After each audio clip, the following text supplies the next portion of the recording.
Today in our 2010 Audi A4, we'll be looking at our best hitch options.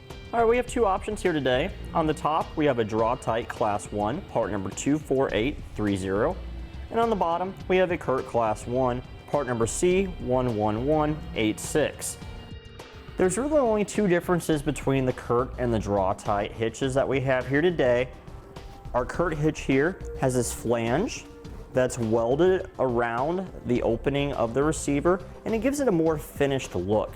It's not just a square piece of metal that's cut off, as you can see on the Draw-Tite.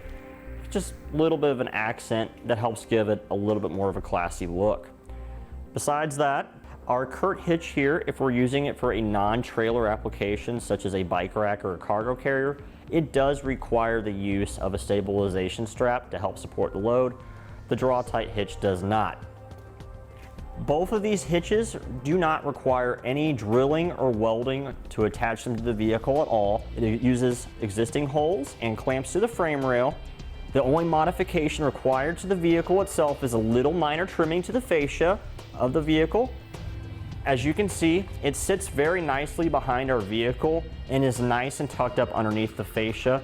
Very little is hanging down, just the Class 1 1.25" receiver and our safety chain loops right here. Both of these hitches will look about the same underneath the vehicle. They'll both have about the same measurements too. You'll have about 4 inches from the center of the 1/2" diameter hitch pin hole to the remote point in the back bumper, and about 10 inches from the ground to the top of the Class 1 1.25" opening.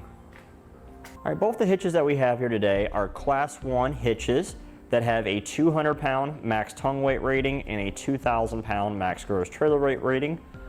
You'll want to consult with the owner's manual of your Audi A4 and see what the vehicle is rated to tow and go by whichever number is less. You don't want to exceed the limits of the vehicle or the hitch itself and cause damage to either one. Now, since our Audi A4 is more of a high-end vehicle, my personal preference is if I was going to be purchasing one of these hitches for it, I'd be going for the Curt, just because this collar right here has a more refined look and it looks really nice underneath the back of our vehicle. You don't really want to have anything hanging down that doesn't look refined when you're driving an expensive car. And that completes our look at the best hitch options for the Audi A4. Click the link below to shop, learn more, or visit us at etrailer.com.